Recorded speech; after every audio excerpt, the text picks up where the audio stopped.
Hello folks and welcome to Tippcast. Myself Shane Stapleton, joined as ever by the head of sport and Anita Guardian, Shane Brophy. Shane, how are things with you? Good now, Shane. We're back on the horse in the hurling league up and running. Yeah, we certainly are. You were at the Tipperary match at the weekend, 232 to 18 points win over Laois. Now, 12 months ago, I was there at Colin Bonner's first match, which was a 4-point win over Laois, albeit in monsoon conditions. But I think there was only 3 of the same starters from that night to this, and 2 of those, Michael Breen, he was playing, I think, midfield or wing forward last year. He's full back this time. Seamus Kennedy was centre back the last time. He was wing forward, ostensibly wing forward this year. So it couldn't be more of a different team 12 months on, winning by 20 points this time. Yeah, the contrast in weather conditions too. But I know it was. You'd have to be pretty happy with the weekend. It's one of those games where Tip were expected to win, but we've seen it down through the years of different teams. You can make hard work of these matches if you're not mentally tuned in right. I suppose that was the big thing for me, that Tipper on it from the word go, and like, at the match was over after 20 minutes. So I like that sort of bit of hunger, a bit of a ruthless streak in him. Look, not perfect by any means, but 18 wides.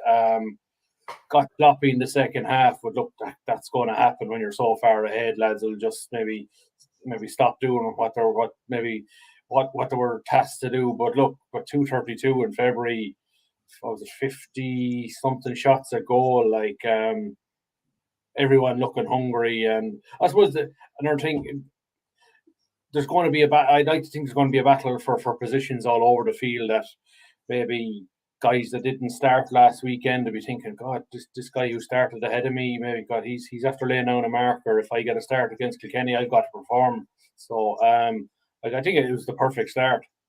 So who stood out for you? And I wanted to ask you about, I didn't get to the match myself, I just saw the highlights, but Johnny Ryan named cornerback, and of course Tipperary's defence has been hit by a lot of absences this year with injuries and so on. Ordinarily, what would his position be to you, and how did he do in that role? Or was it a bit more of the cornerback who sort of roams with his man? I know he would be ostensibly a cornerback. He can sort of play anywhere between 2 and 9, Johnny. I suppose, look, Tip need to find a cornerback this year with Craig Morgan out and Barry Heffernan out, and Conor McCarthy, I suppose, got first crack at it. He's out with a hamstring. Look, I think there's a lot to like about Johnny Ryan. I do think he's in the mould of Cahill Barrett. He has a bit of filling out to do, but just in terms of a nuggety guy that's willing to learn, like, he's a former Tipperary minor captain, who captained Tip to a Munster Championships. Look, if you're given a captaincy for a minor team, there's a good head on your shoulders, like, so. I had no fears of him. Like, he played okay. Like, I don't think you can overly judge our defence on the day, because Laois were just so poor. Like, so I think I would like to see maybe that trio maybe get a start next Sunday against Kilkenny, where we get a proper assessment of how they're going to go. Like, so it's probably further up the field, and it's probably what I took from the game. And I suppose the first half is what I took, like, in terms of when the game was a contest and lads were fully focused. Like, I thought we were very comfortable on the ball. Lads were fully sure of how they were being tasked to play. They were moving the ball fast. A couple of times, like, they were working the ball in triangles, what Limerick do. Like, if they were maybe attacking up the wing, they attacked in trees and sort of created the overlap. I think Cahill Barrett got one of those points towards the end for Laois just ran out of numbers, and Barrett was in the position where he had no option but to shoot, and he scored. Like, so just in terms of adjusting to the demands of the modern game, I thought we were pretty comfortable in that at the weekend. Yeah, I think you have the match programme in front of you there. Yeah. Like, as you look through it, who stood out for you? Gerard O'Connor hitting, I think, 11 points, 7 frees, a 65, and the rest from play. He really impressed me in the game against Clare. Did he frank his form here? He did, yeah. Like, he got 3 of his points from play. He was excellent. Like, he's a powerful unit. Like, he really is after filling out, and it's gas the way players develop. If you go back to that 2019 under-21 team or under-20 team, he was probably of the 6 forwards. You probably think he was the one that contributed the the least, but in terms of what he brings to senior level, he's probably going to be the one that's probably going to contribute the most. Because look, we all know size, mobility, brawn, like he has it all. Like, so in terms of that game, I thought he was very, very impressive. Cian O'Dwyer, very, very good corner wing forward. Got 2 points. Probably could have pilfered off a couple of goals, but like he's definitely a work in progress. Sean Ryan, corner forward again, very, very good. Like for a guy who's probably a little slight in terms of size, just in terms of his tallness, like he's very, very strong upper body. Like he had the couple of times the Laois cornerback hanging out of him, and he was still winning possession, like, and he was moving it quick. And I suppose the 2 players for me who I thought were excellent were, excuse me, Conor Stapleton in midfield, really good. Injured. Yeah, look, it looked a bad hamstring one, like one of those where he pulled up like he'd been shot, like it just went bang. So I would think he's definitely.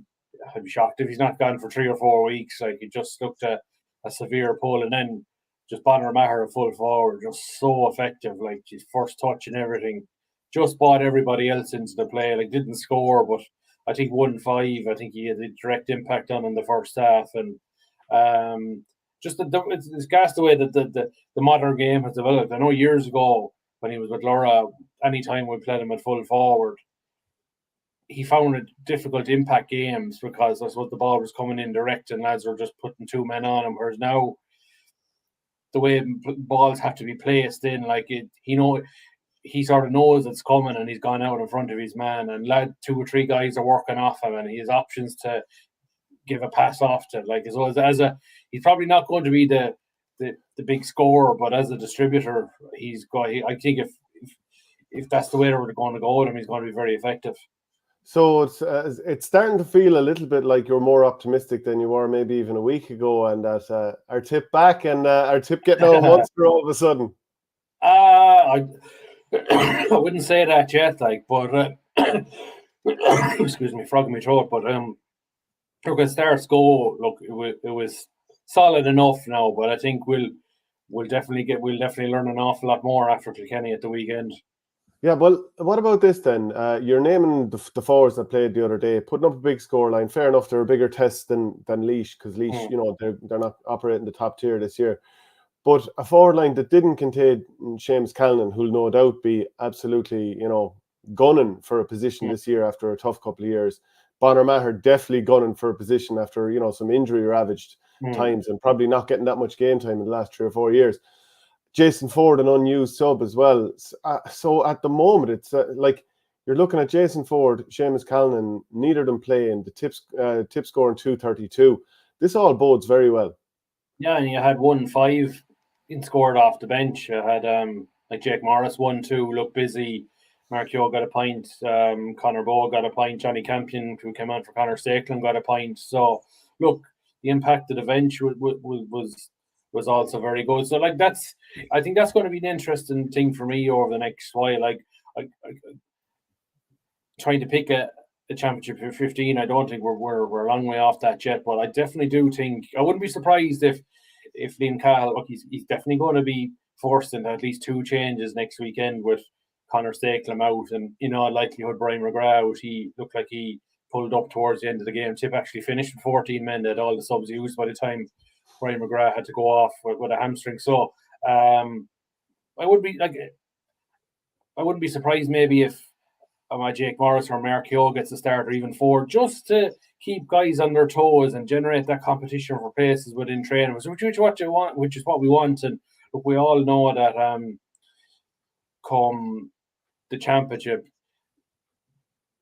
you're going to need 4 or 5 guys coming off the bench making an impact. So I do think, look, we're coming along nicely now. I have no doubt about it. I think next Sunday is big because you always know you're going to get a test from Kilkenny. Look, we don't know whether their Ballyhale contingent are going to be back. Just looking at last weekend, a lot of the other, like the Glen contingent are already back. I think the Dunley contingent were started to. So, whereas in the past maybe club finalists maybe got about a month or 6 weeks off, I'd say they're going to be coming back in pretty quickly, some of them, like, so.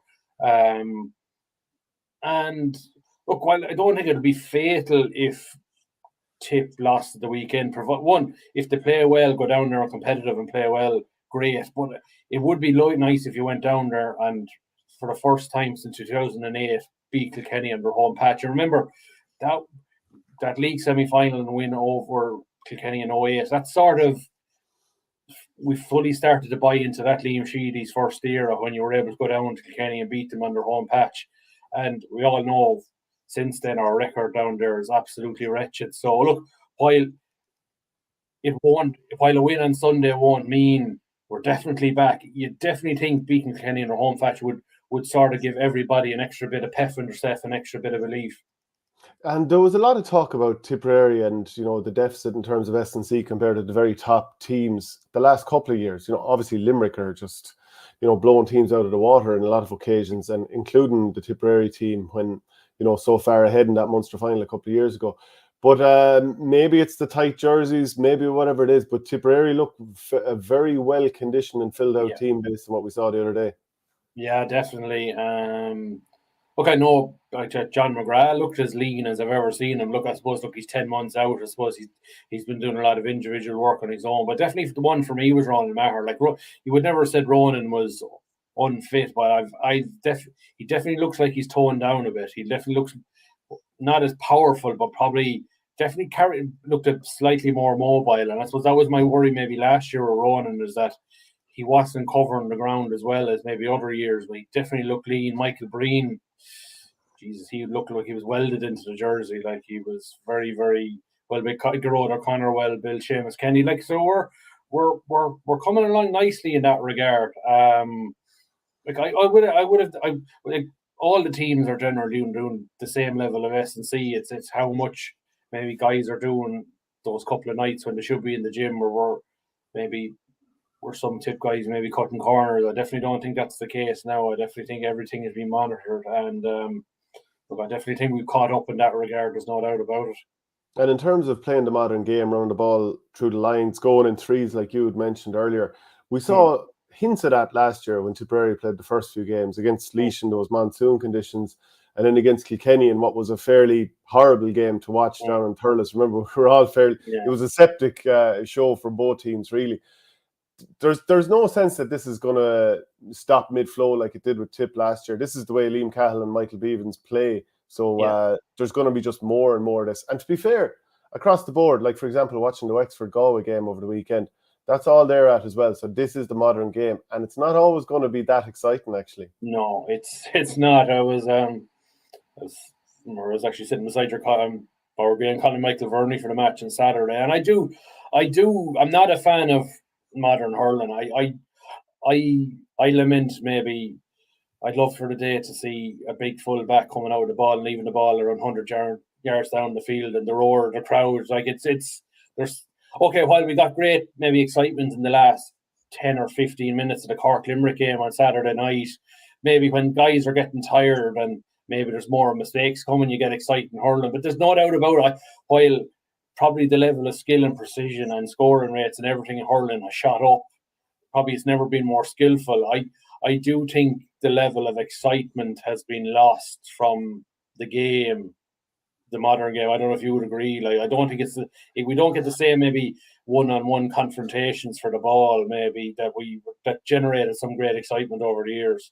Yeah, I'm a little torn on this, because I know on the sideline, when you see your team running the ball through the lines and they do well, you as part of the backroom team, you're kind of buzzing with it. You're loving what you're seeing there, because you're like, geez, all the work is coming off here, and there's a bit of a kick off that. The other thing is, like, some of these games are really dour because everyone's just running it through the lines. But the flip side is Limerick are probably the masters of this.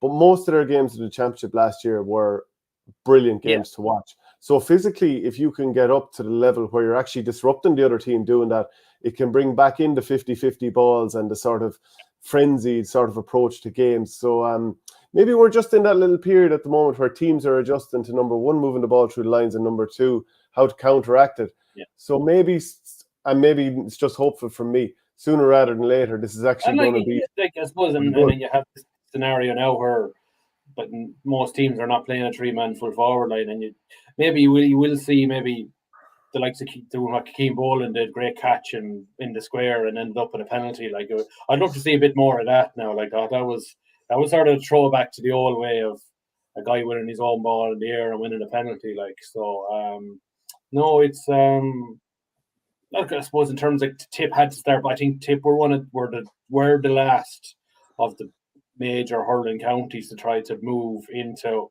I suppose, the Limerick, the Wexford, the Clare style of play, the Cork style of play. And look, you have to join it. And I don't know where we're staying before the show that definitely the biggest, I suppose, detractors of the throwing ball probably over the last few years were coming from Tip. Definitely Tip would join the party from what I saw at the weekend, and from the few matches I saw as well. I don't think I saw a free pulled up for throwing over the weekend, even in the Harty Cup final. So it looks like either the referees have decided, look, we may as well give up on this, because there's no point in maybe pulling for 3 frees a match and then you don't pull up for the other 30 throws that are being pulled in a game. Like, so. Okay, well, I'm going to play a little snippet of Liam Cahill's interview after the game against Laois. Now, this is an older picture where he's wearing Watford gear, but you'll just forgive us on that one. Very pleasing start, to the league. We targeted coming here to our own field in Semple Stadium to make sure that we came out of the traps early, and we're happy with the way we performed this evening. Yeah, and you've got 4 league debutants out there today: Johnny Ryan, Gerard O'Connor, Keane Dwyer, Sean Ryan. Impressed with them lads, Joe, kind of getting that first league game out of the way, and all performed fairly well. Yeah, that's it. All good young men, all here on the performances for their clubs and their colleges. We're in this Tipperary squad at the moment that are putting up their hand for a starting place, hopefully, or into our match day panel for come championship. So we have a number of other players to look at as well as this league goes on, and that's what we'll be doing in the league, is to unearth as many new players as we can. Yeah, and the subs you brought on, even some of the more experienced lads, all done well when they come on. I suppose there's a lot of competition, I'd imagine, in that panel now at the minute. Yeah, we've a healthy competition at the moment, but as I said, we have lots of tests coming. Obviously a big one next weekend now in Nolan Park with our near neighbours Kilkenny, and then we go from there to take on Dublin and Waterford as the league progresses. So plenty of big challenges coming and plenty of opportunities for new players to put their hand up. And what are you expecting from that game now against Kilkenny next week? It's probably going to be a few levels above what we probably saw here today. Yeah, sure. It'll be a typical Tipperary Kilkenny encounter in Nolan Park. It'll be nothing spared by both sides, and I think both players and both sets of management will be hoping to get as much as they can out of the game. Liam, I didn't catch the start there. I don't know if I'm going over all the ground. Yeah, go ahead. No problem. Happy with the performance, big total, racked up, a lot of new faces getting their first league starts. A lot of positives from the match. Yeah, a lot of positives. It's always good to get a good start.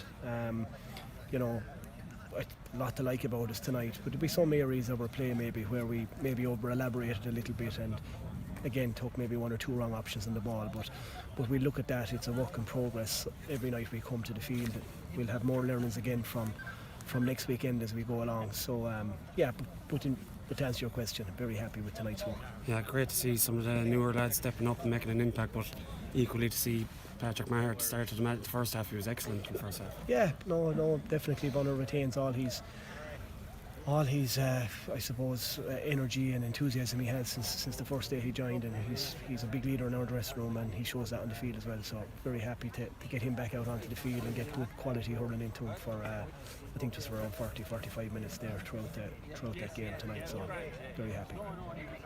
I could be cutting across the boys. Good energy shown there, the professional kind of performance. Yeah, good performance. Just I suppose, look, you look for that obviously when the scoreboard is ticking on, and the game is put to bed early. It does tend to allow a little bit of complacency to set in, but I was happy with the way our guys applied themselves right through the game tonight. So that was a big positive for me, that they continued to keep working to what we spoken about before we came out. What sort of shape is Seamus Callan in, Liam, and with any timeline we might see him? Yeah, Seamus is working behind the scenes with us in training, working really hard, and I'd expect hopefully to see Seamus over the next couple of weeks. It was announced, I think, in the last day or two that Jared Brown is out for the year. What's his status? Yeah, Jared unfortunately has a reoccurring ongoing knee issue, and when we investigated it further during the week, it showed up that it would require surgery. So we're just unfortunate for Ger, and unfortunate for us as well that Ger will more than likely miss the remainder of the season through that injury. So very disappointing news, but Ger is very young and he's a guy that'll be back very soon when he gets that sorted out. Connor Stapleton hobbled off there. Is it anything serious? Was it a knee or an ankle? Or yeah, it's a hamstring injury, I think. So we need to get a handle on that as well as soon as we can in the morning and see where we are with that. But again, that'd be a concern for me. Connor Stapleton is very good tonight. Has had a really good South East League campaign as well prior to this. So hopefully it's not going to be too bad, and see can we get him back on the field as soon as possible. It might have been touched upon, but you had 14 different scores there today. You must be pleased with that. Yeah, good spread of scores. It's a good sign that fellas are trying to do the right thing on the ball and try to play as a unit and a team. I think that's what we all aspire to as managers and players, is to get a real team performance every day we go out. And when you see an array of scorers like that, it definitely gives you great encouragement that fellas are playing together as a team. Last question. And there's a bit of saying like that was a decent crowd for a league opener. For I suppose maybe there was talk maybe it might be small enough, but like there's a sense of excitement around this group of players amongst the general support. Yeah, well that's good to have. I think this team is very much in the stage of finding its way again. I suppose we are as a management team as well, doing our best to try and get the blend and the balance right.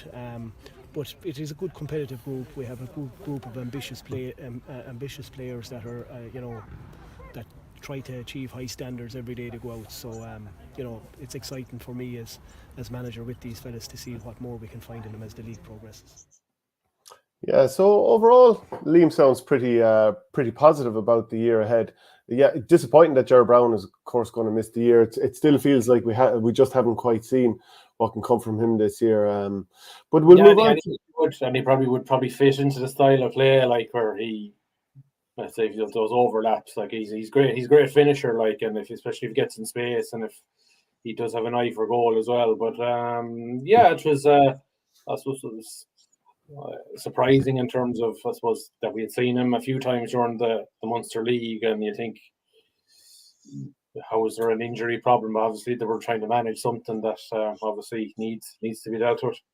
Yeah, so Kilkenny beat Antrim 118-15 at the weekend.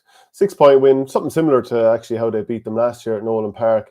Pádraig Walsh, he was in at centre back. Killian Buckley, wing back. Billy Drennan was the man who impressed up front. Actually, the jerseys were annoyingly similar when I was watching back some of the footage. But I'd say Derek Ling would be happy enough just to get the win, no matter what way it was. Antrim were fairly sickened that it was another bit of a moral victory. But yeah, I mean, look, I think it's going to be like, if you are going to be drafted in the likes of, I'm not sure if Adrian Mullen is over his injury, but if you're thrown in the likes of him and TJ Reid and so on and so forth, it'll be a very different proposition. Oh, definitely. Yeah, no, I thought it was a great win. I had a sneaky suspicion Antrim might turn them over. I suppose there's just that Antrim just had a poor first half, the first 20 minutes, and they conceded the early goal. And I suppose, like any Kilkenny team, once you were playing catch up with them in the scoreboard, they're hard to pull back. And look, I think while we'll see, I suppose, a modernisation of the way Kilkenny play, I think Derek Ling is just going to be another follow-on. He's going to be the very same as Brian Cody. I think he's going to be ruthless. He's going to demand the same standards as Cody did. So, look, I'd have no doubt that when the Kilkenny appointment was coming up, that Brian Cody would have had some part to maybe telling the county board who he felt were the personality, the ideal personality for maybe continuing on what he had done. And look, Derek Ling was it, like, because like I would have thought and there was more talented hurlers in Kilkenny than Derek Ling, but Ling did what Cody wanted him to do on the field, and that was to be the enforcer. And I think he's going to be a success with Kilkenny. Yeah, so we'll see how that game goes this weekend. But I think it would be very good for the confidence of this Tipperary team if they're able to get a victory down there at Nolan Park, as we've kind of covered already. Especially when it's not going to be a full-strength Kilkenny. And look, you can't say it's going to be full-strength Tip either, because like we just don't know what what team Liam Cahill is going to put out. I'm sure he'll mix it up. I assume maybe the team we'll see next weekend, the following weekend for the Dylan Cork match, is going to be a completely different 15. So as we've plenty, I'd say we're going to see a lot of guys getting action over the next while, and then maybe heading towards Croke Park and that Dublin game. Look, that's going to be tough now. That was a good result for Dublin, but Jesus, I thought with 20 minutes to go with 2-man advantage, they left a win behind them there. And then I would have thought maybe definitely for the Waterford game around 4, that'll be the one Cahill will really be getting his teeth into, because you're talking really close to championship there. You're probably getting, could be a game where maybe if Tip win, they get through to elite semi-final, and you once you're getting into the middle of March, like, you think you're definitely maybe getting the taste of the championship at that stage. Yeah, you're getting me up for it now, the way you're talking about it there. Let's talk about the Harty Cup final. So first time in the 106-year history of the competition that it was an all Tipperary final. A great crowd of 7,283 there at Semple Stadium to watch it. The underdogs, Cashel, coming out on top, 12 points to 11. I mean, even the scoreline suggests it was tight and I suppose even stressful going down the stretch. Yeah, it was. I didn't get to go to it. I was watching it on telly. Yeah, it was a brilliant occasion. I'd say that the game wasn't one that will live long in memory, but I'd say definitely the occasion got to both teams. But I suppose for crucially, that suited Cashel because they needed to keep it tight and play the game in their terms. I just think what Cashel have done is incredible. They won the quarter-final scoring 113. They scored won the semi-final scoring 112. I won the final, scored 12 points. You think in modern hurling, those scores shouldn't be enough to win any game, and yet they've managed to do it. It just shows you the toughness of that group of players, like, where they probably on paper maybe took down 3 more talented teams, but they managed to turn all those games into battles. And the longer that match went on Sunday, the stronger they were getting. Like, they had chances at the very end to win by 3, 4, 5 points. So look, it was fantastic for them. Like, first ever Harty Cup win. Just a brilliant day, and it's fantastic for Tipperary schools hurling. Like, excuse me, having an occasion like that. And I'm trying to figure out. I think it was only 3 or 4 National League games in hurling and football had a bigger crowd that was in Temple Stadium on Sunday, which says something about it. Yeah, like you mentioned them turning games into wars. Like, this was against the Thurles team that had scored 13 goals in 5 games and averaged 27 points. I saw that in an article from Stephen Barry. So that that's highly impressive to keep them to just 11 points. The scorers were Ronan Connolly, he hit 6 place balls. Aina Ormond, Ben Curvin, Oisin O'Donoghue, David McGrath, Fabian Ryan, and Adam Daly. They got a point apiece. For Thurles CBS, Tommy Maher scored 5 for those frees. Robbie Ryan with 3 frees. Aidan Stapleton, Robbie Stapleton, and Bill Flanagan, they all scored a point apiece. And brother of Orlo O'Dwyer, Gerard O'Dwyer, he was apparently excellent at centre back. He was powerful at centre back. And Jack Quinlan and the full back line was excellent. Adam Daly, I thought tactically Cashel just got things spot on. Like, Adam Daly had been playing in the full forward line most of the year, getting couple of points from play. They brought him out to his midfield position where he played for most of the Tip minors last year. And look, while it robbed from their forward line, God, he got it on a mounted ball. He was so effective. Excuse me. So, look, I thought it was strange that the Thurles management took off 2 of their better forwards. And I know they weren't having their best games, like Robbie Ryan and Jamila Hart, but I just thought when you're doing that and Cashel are seeing you taking them off, it's sort of giving them an extra boost, if you know what I mean. Like, I think like Robbie Ryan is going to be an outstanding talent. Like, he missed a couple of chances from play, but I always think when you have a guy like that, all he needs is one ball and maybe that he's going to make something happen. Look, I have no doubt those guys are going to learn from it. And look, Thurles are still in the All-Ireland series, and no more than I know in the minor championship in club last year, where my Carkey upset Holy Cross in a mid-final, and then come the county final, Holy Cross destroyed my Carkey. So not to say if Thurles and Cashel don't come across each other again in an All-Ireland final, that the result would be different. But look, this week belongs to Cashel, and unfair dues to them. Yeah, and Cashel joint captain Ronan Connolly saying afterwards, lifting the cup, we're not finished yet, we're going all the way. I have to love the confidence there and the innocent. Oh yeah, but it's going to be some battle for that. The two Galway schools in it are going to be very strong. St. Kieran's are still there, even though they lost the Leinster final, and it's hard to know. Like you probably fancy Thurles will come through their quarter final. You don't know how Coláiste Owen and Good Counsel will be too motivated to be there, considering they didn't even get to the Leinster final. Like was the Offaly schools combination got in there, so you'd fancy Thurles would get at least back to a semi-final. And wouldn't it be great? Maybe Patrick's Day, you'd have two maybe tip teams going up to Crow Park to play for the Crow Cup. God, that'd be mighty altogether.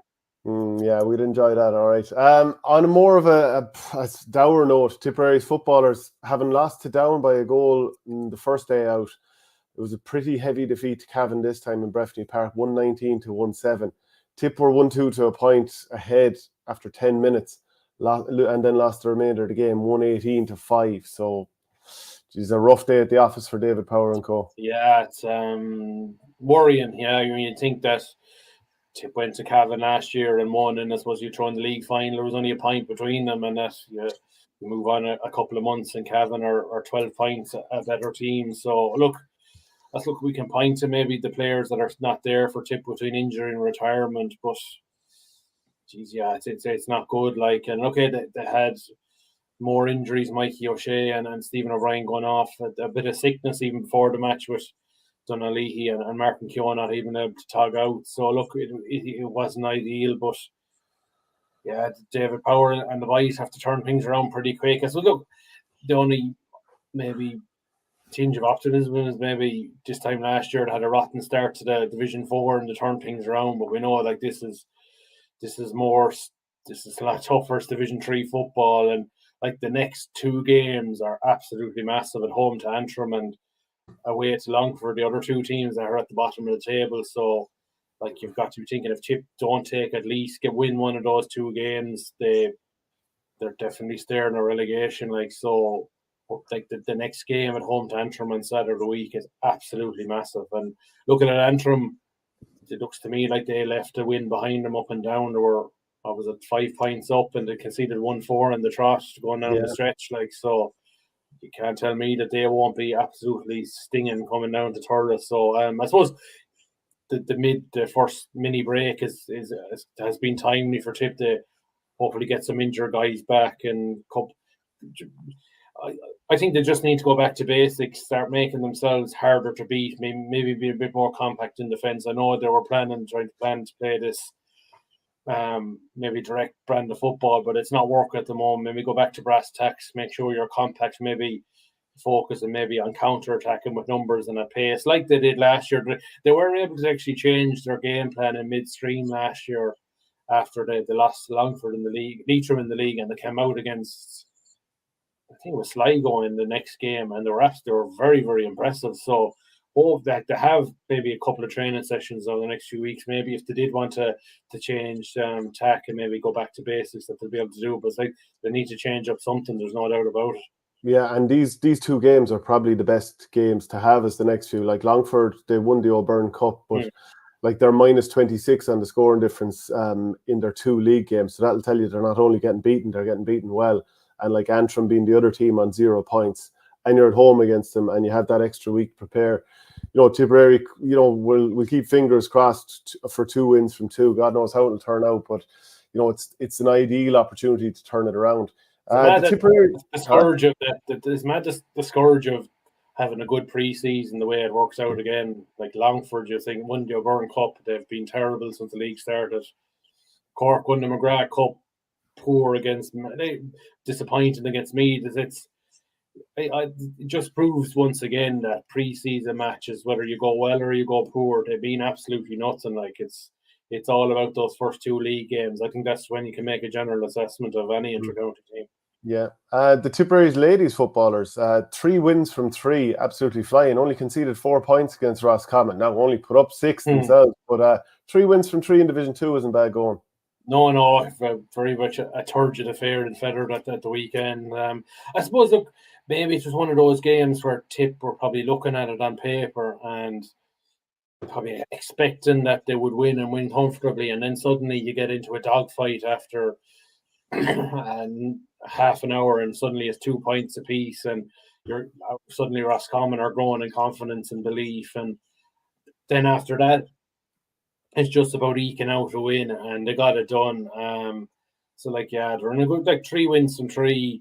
They have a mini break now. They've Laois up next. I suppose it looks on paper it looks like it's all building up to the last match in the group against Armagh at home. It looks, if form holds up, that they should meet in the league final. But I think only the top of the table team actually ends up getting promoted. So we're sort of looking towards that at this stage. But look, from Peter Creedon's point of view, he's trying to build a young squad. Even with Ashley Maloney back, they're building. Wins are very important at this time of the year. They're building confidence. Coming along nicely, but I think they'd be fancy to beat Laois in round 4. Then they're going to Monaghan in round 5, their only away match. So the Monaghan, Tyrone and Armagh games at the back end of the campaign, they're going to be the ones that are probably determined. So on paper, they look like the tough ones at this stage. Yeah, so plenty of good stuff coming up this weekend, especially the game, of course, against Kilkenny. Anything else you want to touch on before we finish up? I thought that the hurling league, for it's all its critics, and I sort of get frustrated. I don't know how you feel that. What are we expecting out of the hurling league? Yes, you get 19,000 people turning up at Corky Keeve. I thought even 3,500 in Thurles on Sunday or Saturday for Tip and Laois was a strong crowd. I think I have no problem the way the league is. I don't know how you feel that. I think if you turn the league into another championship, all you're going to get is teams putting out strong teams, and you're not.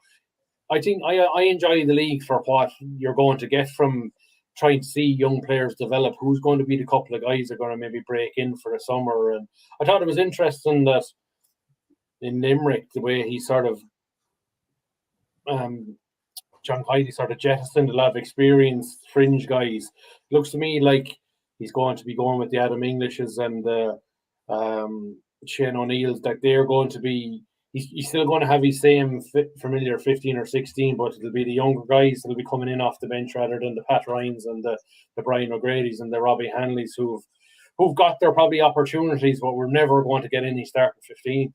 Yeah, he's jettisoned a few from the panel. Yeah, like Shane O'Brien, he came on again, big size of a man for a lad only out of school. Yeah, and then of course, Cahal O'Neill is obviously going to be there, and Adam English probably didn't have his greatest game, but having seen him in the past, we all know there's a lot to come from him. Like for the league, what I don't like that it basically doesn't really count for anything at the end of the day. Yeah, you get so the one thing I do is currently. You've got the Joe McDonagh Cup winners and finalists both get into the preliminary All-Ireland quarterfinals. I'd like it so that if the league winner is guaranteed a position in the All-Ireland preliminary quarterfinal, and only the Joe McDonagh winners then get into the preliminaries. That would be the one tweak I'd make. And if, for example, if Limerick won it, but Tipperary got to the final and lost, that the team that loses the final, if they haven't qualified from their Munster or Leinster qualifying group, that they get in. Because I think that would add a little something more, and maybe even kind of the mid-range teams would be like, do you know what, we could really kind of set ourselves up for the season here if we get a preliminary quarterfinal place. Yeah, no, I hear what you're saying. I just wonder if you did that, or would we end up just getting another version of the championship? Is like experimentation would probably be more reduced in the league because there's a carrot at the end of it in terms of championship. So. Yeah, you'd have to cut the league in half, as I've said before, because what other competition in the world spends half their season playing pre-season games? But still, people are turning up. Like I'd be fully expecting 10,000 people in Nolan Park at the weekend. You're probably going to get a good Cork crowd going up to Galway now that they have a bit of I wouldn't be surprised if there's another 20,000 in the Gaelic grounds on Saturday night for Limerick and Clare. So just so the demand for hurling is there, even if we're not seeing everyone put the strongest 15 on the field. Incredible. So, yeah, absolutely. So big round of games coming this weekend. Shane, thanks very much. We'll see you again next Wednesday, and don't forget to pick up a copy of the New Guardian.